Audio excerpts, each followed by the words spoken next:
तो यहाँ पहले हमने वो आरबीसी को क्लियर किया था, मेरे ख्याल में माशाल्लाह समझ आ गई होगी। अच्छा, उसके अंदर इलाज बिल तदबीर भी हम बात करेंगे, लेकिन ये आरबीसी तो क्लियर हो चुका है। चलो यहाँ पे एक और बात करके थोड़ा सा हम डब्ल्यूबीसी की तरफ जाते हैं, फिर हमने थ्रोम्बोसाइट्स वगैरह को भी डिस्कस करना। हमारी बॉडी के अंदर 70% आरबीसी होते हैं। कितने फ़ीसद होते हैं? 70%। और हमारी बॉडी के अंदर डब्ल्यूबीसी 20% होते हैं, 20%। और प्लेटलेट्स कितने होते हैं? 10%। सिर्फ 10% होते हैं। डब्ल्यूबीसी जो है वो क्या करते हैं? हमारे जिस्म के अंदर जब भी बीमारी आती है तो उसके मुकाबले के लिए जो हमारी फ़ौज है वो यही है।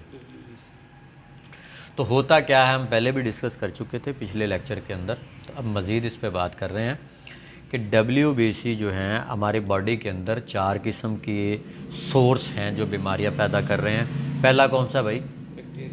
बैक्टीरिया, फिंजाई, प्रोटोज़ोआ और वायरस। जो हमारे जिस्म के अंदर वायरस के अलावा 3 है, इनमें से जब भी कोई हमारे जिस्म के अंदर आके हमला करता है तो डब्ल्यूबीसी क्या करता है? उसका मुकाबला जाके करता है। तो ये क्या करता है, वो देखता है कि वो जरासीम आया, जरासीम के मुखालिफ लड़ना है। अब ये जाके खुद नहीं लड़ता उससे, बल्कि जरासीम जो जहर छोड़ रहा होता है ना, उसको रीड करता है, ये किस किस्म का जहर छोड़ा है उसने, और उसी जहर को वो रीड करता है, समझता है कि जी इसने इस किस्म का जहर छोड़ा है। और फिर ये क्या करता है, उसी ही किस्म का एंटीडोट तैयार करवाता है और वही लगा देता है। बात की समझ आ रही है? क्या करता है? उसी किस्म का एंटीडोट तैयार करके लड़वा देता है। तो वो उनके जरासीम ही लड़ते, जो जरासीम का जहर, और इधर से जो डब्ल्यूबीसी ने उसके खिलाफ एंटीडोट तैयार किया था, उनकी आपस में लड़ाई होती है। और यही साबर साहब का सबसे बड़ा कमाल था कि हम जो तरियाक देते हैं वो जाके सीधा इसी डब्ल्यूबीसी को एक्टिवेट करता है कि चलो भी इस लेवल का तरियाक तैयार करो, और वो जाके वहीं पे वैसी फ़ौज भेज देता, खून के ऊपर सवार होकर वहाँ पे पहुँच जाती है। फिर वो हमारी बीमारियों के ख़िलाफ़ लड़ती है जो जिस्म के अंदर पैदा हो चुकी है। और ये सारा निज़ाम जो है ना, ये ऑटोमेटिक हो रहा होता है। लेकिन हम जो डब्ल्यूबीसी जो हम एक्टिवेट करते या एंटीडोट देते, तो हमें पता होना चाहिए कि किस मिजाज से, किस लिहाज से, जैसे हम बवासीर के अंदर एक एंटीडोट देते हैं, सोजाक के अंदर, क्योंकि ये हमारे जिस्म के अंदर पैदाशुदा खून के अंदर मिले हुए जहर हैं जो नस्ल दर नस्ल हमारी नस्लों में आते हैं। इसीलिए वो जो सोजाकी जहर है, जिससे सोजाक या गनोरिया होता है, इससे अमूमी तौर पे वो जो औरत होती है, जो उनकी अठरा का मर्ज़ आना शुरू हो जाता है। अठरा तो समझते हैं ना आपके, उसके बच्चे मरने शुरू हो जाते हैं। 18 8 से निकला, 8 सेकंड, 8 मिनट, 8 घंटे, 8 दिन, 8 माह, 8 साल के अंदर उस औरत का बच्चा मर जाता है। उसी लिहाज से उसको 18 8 से मंसूब किया गया है। तो ये वो मर्ज़ पैदा करता है आपके। तो ये क्या है, ये जहर हैं। इनका जब तक आप ठीक नहीं करेंगे तो ये नस्ल दर उनके बच्चे बड़े कमज़ोर होते हैं। ये कज़न मैरिज के जो खिलाफ़ हो रहे हैं ना, इसी वजह से हो रहे हैं। अब ये अमूमन होता क्या है कि मिसाल के तौर पे मर्द को बीमारी थी, औरत को मुंतकिल होगी। अब हर बंदा इस दौर के अंदर बीमारी तो खा रहा है जी। हमारी ब्लड प्रेशर जो है ख़ानदानी बीमारी, माँ बाप को था, माँ को हो गया, ठीक है, उसने मेडिसिन खाई, और मेडिसिन का असरात आपके खून में है ना, देखे ना आपने कुरान मजीद में लिखा हो, कुलू हलाल तय्यबा, खाओ हलाल जो तैयब हो। इसी तरह ग़िज़ा के असरात जब आपके जिस्म के अंदर जाते हैं सर्दी, तो आपके जिस्म पे असरात वैसे होते हैं ना, अगर आपने गर्म ग़िज़ा खाई आपको गुस्सा आता है। मिसाल के तौर पे आपने अंडा खाया, अंडा आपका बीपी शूट करवा देता है। आप बेशक उसको जो मर्ज़ी करें फ्रिज के अंदर रख दें। जिस बंदे का 240 पे ब्लड प्रेशर हो ना, आप उसको कहेंगे ये मैंने 7 दिन जो है ना, ये आपका जो अंडा है इसको मैंने फ्रिज में रखा है, ये बिल्कुल ठंडा यख हो गया, आप इसको खाएं, ये कुछ भी नहीं करेगा। वो जब अंदर जाएगा अपना टेम्परामेंट पूरा होने के बाद, वो जब फड़काएगा ना, आपको 240 से ऊपर हूरे नज़र आएंगे आपको। उसकी फितरत जो थी, आपने उसके अंदर आर्जी तौर पे जो मर्जी कर दिया। इसी तरह पानी उसको जमा के बर्फ़ बना दिया। अब फितरत में उसने लौटना है, हर चीज़ अपनी फितरत को लौटती है। ऐसे ही है जी, वलन तजिद लिसुन्नतिल्लाहि तब्दीला, nature can not be change, फितरत नहीं बदलती। निज़ाम नहीं बदलेगा। इसी तरह गर्म चीज़ें आपके जिस्म के अंदर गर्मी पैदा करती हैं, सर्द चीज़ें आपके जिस्म के अंदर ठंडक पैदा करती हैं। बात की समझ आ रही है? इसी तरह जो एंटीडोट है उसको बिला समझे इस्तेमाल नहीं करना चाहिए और ख़तरनाक स्टेजेस के अंदर हम इस्तेमाल करते हैं। इसी तरह जो सोजाक और अठरा होता है ना हज़रत साहब, सिंगल रेमेडी में धमासा इसका इलाज है। सिंगल ये तरियाक के तौर पर काम करते हैं। जी, ये जहरों की जो पैदाइश हो चुकी होती है उसको ख़त्म करता है। और हकीम अब्दुल वहाब नबीना साहब जो थे ना, ये उनका मशहूर तरीन नुस्खा है। और हब्बे अठरा के नाम से मार्केट में जो गोली आती है जी ना, वो मुख्तलिफ बना रहे होते हैं, तो वो धमासा ही है। तो सुजाक, अठरा और थैलीसीमिया, और इसी के साथ साथ जब जहर की सूरत इख्तियार कर चुका हो आपका खून, सफरा की शिद्दत से, जिस तरह पीछे हम बात कर चुके हैं कि जब जॉन्डिस होता है या इस तरह के वो ड्रॉपसी की कैफियत होती है, जिस्म के अंदर वर्म आने शुरू हो जाते हैं, तो क्या होता है वहाँ पे ये बिलखासा काम करता है। तो इस किस्म की जहरों की पैदाइश के जो मामलात होते हैं तो उसमें इनको तरियाक सिफत दवा ही काम करती है, और बग़ैर ऐसे छोटी मोटी चीज़ों के तरियाक नहीं लगाना चाहिए। बात की समझ आ रही है या नहीं आ रही? क्यों कि WBC की मिकदार हमारी बॉडी के अंदर सिर्फ 20% है। एंटीबॉडीज़ तो उसी ने तैयार करने ना। इसी तरह जो ये बोलते हैं ना कि ये जो तीन चीज़ें ना, बैक्टीरिया, फिंजाई और प्रोटोजिया, इनके खिलाफ तो वो कर जाता है काम बहुत अच्छी तरह हमारा WBC। अब जो वायरल डिजीज़ हैं, वायरस जो है उसके ख़िलाफ़ नहीं करता, उसके लिए वैक्सीन बनाई जाती है, वो लगती है। अगर आप बीमारी से पहले लगवा लेते हैं तो आप महफूज हैं, अगर मर्ज़ लग गया तो फिर काफ़ी सारी मुश्किलात आपके सामने आ जाती हैं। इसीलिए वो वैक्सीन बनती, फिर जिस तरह ये पिछले दिनों कोरोना आया, वैक्सीन बनी। इसी तरह नज़ला ज़ुकाम वबाई हो ना, तो आप अगर उसका इलाज करेंगे, कुछ जमकश अद्विया लेंगे जो जरम कश होती हैं, तो आप 8 दिन में, यानी कि वो कम से कम 20 से 25 दिन ले जाए। वैसे आप उसको छोड़ देंगे तो नॉर्मली आप 7 दिन में ठीक हो जाएंगे। तो इसीलिए वहाँ पे अद्वियात जो हैं उनको बिगाड़ करते हैं, और ये डिफेंस मैकेनिज़्म अल्लाह ताला ने कहाँ लगाया? आपके सेंटर के अंदर, सीने के। और यहाँ भी जब कोई गोली लगती है तो उस वक़्त भी आपकी ख़राबी, या यहाँ पे जब कोई चोट लगती है एक्सीडेंट के अंदर, उस वक़्त आपके लिए ख़राबियाँ और बढ़ जाती हैं।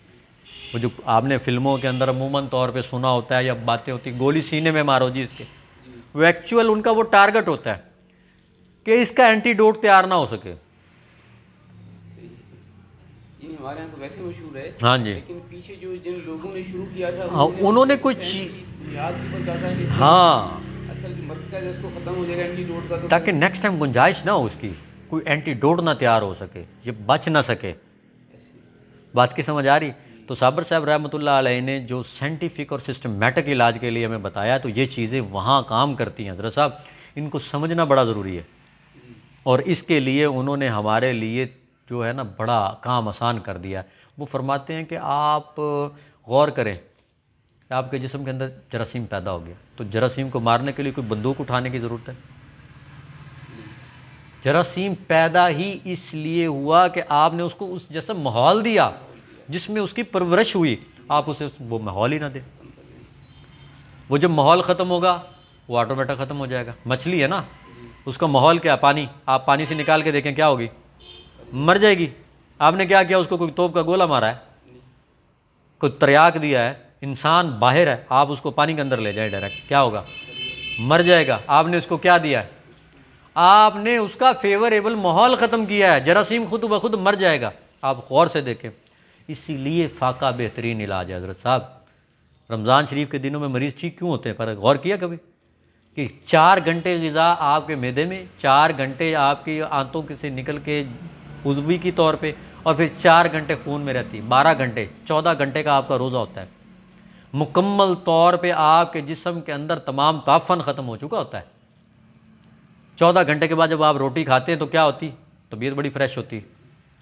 अमूमन मैदे के मरीज़, क्रॉनिक डिजीज़, जो ख़तरनाक अमराज के अंदर क्रॉनिक डिजीज़ होती हैं ना, वो मरीज़ ठीक हो जाते हैं। क्यों ठीक होते हैं? कि सर जी उनको वक्फ़ा मिल चुका है, जरासीम को जो है ना रोटी नहीं मिली। देखें ना, आपके पास रोटी, आप रोटी खा रहे हैं, आपके पास रोटी एक है, फ़कीर आ गया, उसने सदा लगाई, अल्लाह के नाम पे कुछ दे, आपसे बचेगी तो आप देंगे ना हज़रत साहब। जब एक ग़िज़ा आपके जिस्म के मुताबिक पूरी होगी तो आप आगे देंगे ना। जरासीम का भी यही हाल होता है। जब माहौल चेंज करके आप उतनी ग़िज़ा फाके के लिहाज से खाना शुरू कर देंगे ना तो यकीनन आप सेहतयाब हो जाएंगे। आपके जिस्म के अंदर सालेह भूख भड़केगी, जरासीम मरेगा। और इसीलिए साबर साहब फरमाते हैं ना कि बुखार जो है ना, बुखार और सोजिश ये रहमत है, जहमत नहीं है। आपके जिस्म के अंदर एक सिग्नल है, दर्द एक रहमत है, सिग्नल है, बता रहा है कि आपके जिस्म के अंदर कहीं एरर आ गया, उसको डील करो। उससे मुखद्दर, मुनशी, नशा आवर अद्वियात का इस्तेमाल करके अपने आप को मौत के मुंह में न धकेलो। नतीजा उसका क्या होता है कि जरासीम की थ्योरी के पीछे आप पढ़ के जब ये काम करेंगे तो क्या होगा कि एक आबदा इबादत करता है, जाहिद है, नमाज पढ़ने वाला, जब वो नशा आवर दवाई खा के सोएगा तो 12 घंटे से पहले नहीं उठेगा। कहाँ उसकी गई ताजत, नमाज के दौरान उसकी चीखें निकल रही हैं, मज़ा नहीं है, ख़त्म हो जाएगा। और आप खुद देखें कि ये कितना बड़ा मसला है। इसीलिए वो उस सिग्नल को रीड करे कि आपके अंदर कहीं फॉल्ट आ रहा है, उसको डील करें, उसको सिस्टमेटिकली एरर को डील करें ना। कि खून है, जहाँ से आया जहाँ रुक गया है, अगले हिस्सों की खुराक बंद हो।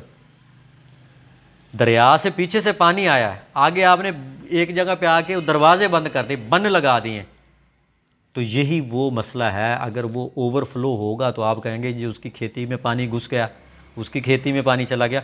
एक्चुअल मसला तो वहाँ है ना, यही तहरीक है, वो तस्कीन है हज़रत। वो ख़राबी जो आ रही है ना उसको डील करना। आप दरवाज़ा खोले, सारा आके वहीं से निकल जाएगा। तो जहाँ ख़राबी आ रही है, जब तक आप उसको डील नहीं करेंगे, मरीज़ ठीक नहीं होगा। इसीलिए क्या फरमाया, वज़िनु बिल क़िस्तासिल, तवाज़न को ना छेड़ें। ख़राबी जो है वो आपकी किसी बेएतदाली का समर है। समझ आ रही है? इसीलिए ये जो हमारे WBC हैं ये अंधे होते हैं, ये अंधाधुंध लड़ते हैं भाई। समझ आ रही है? इसीलिए आप जो हैं वो जितना बैक्टीरिया निकालेंगे ना उससे 2 गुना आ जाएगा। अगर आप किसी भी जिस्म के अंदर पानी पड़ा हुआ निकालेंगे ना हज़रत साहब, वो ट्रोकार के ज़रिए निकालेंगे तो वो और आ जाए। क्यों? वो कानून फितरत की खिलाफ वर्जी कर रहे हैं आप उसूली तौर पे। आप तो अंदर के जो मुआलज है, जो अंदर का मैकेनिज़्म है, उसकी तो मुताबिकत नहीं ले रहे ना, उसको तो सपोर्ट नहीं कर रहे, आप ज़बरदस्ती कर रहे हैं। तीसरी से चौथी दफ़ा जो मरीज़ है वो क्या होता है, कमज़ोर होना शुरू हो जाता है। और नतीजा क्या होता है कि इन्ना लिल्लाहि व इन्ना इलैहि राजिऊन। तो इसीलिए सबसे पहली बात यह है कि आप जो इलाज कर रहे हैं क्या वो अंदर के इलाज से मुताबिकत रखता है? अगर तो नहीं करता तो आप नहीं ठीक हो सकते। और हमारा काम क्या है कि तबीयत की मुआवनत करें। अगर तबीयत की आप मुआवनत कर रहे हैं, अंदर एक मुआलज खुद मौजूद, आपके हाथ में रगड़ आती ना, रगड़ आने के बाद वहाँ पे सफ़ेद सा पानी निकलता है जिसके अंदर हल्की सी सुर्खी होती है, वो खुद ही बैंडेज हो रही है, उसके ऊपर सारा सिस्टम लग रहा है। समझ आ रही? रिपेयरिंग आपने किसी डॉक्टर को कहा है? तो अल्लाह ताला ने तो एक खुद सिस्टम लगाया है ना। एक कुरान मजीद के अंदर जो आयत है, लइन शकर तुम लाज़ीदन्नकुम, अगर तुम शुक्र करते हो तो क्या है, मैं तुम्हारी नेमतों को बढ़ा देता हूँ। वला इन कफ़रतुम मिन अज़ाबी लशदीद, और अगर तुम नाशुक्री करते हो तो शदीद अज़ाब है। हज़रत साहब यही अमल का रद्द अमल है। क्या आपने जिस्म के अंदर क्या किया? न्यूटन का दूसरा कानून यही तो है, जब कोई फोर्स किसी जिस्म पर अमल करती है तो उसमें फोर्स की समत में एक्सेलरेशन पैदा होता है। तो वो क्या है? अमल का रद्द अमल ही तो है। तो आपने जो जिस्म के अंदर सिस्टम लगाना है वो कौन सा है? हाँ, फितरत की मुआवनत है, अंदर के इलाज की मुआवनत है। एक मरीज़ को मट्टी की ज़रूरत है, आप उसको मट्टी दे, सोना देने की कोशिश ना करें। नतीजा क्या होगा? इलाज नाकाम हो जाएगा। यहाँ तक बात समझ आ गई? आगे हमारा लास्ट पोर्शन है, थ्रोम्बोसाइट्स, प्लेटलेट्स। हाँ जी, क्यों? जी बेहतर कर लेते हैं।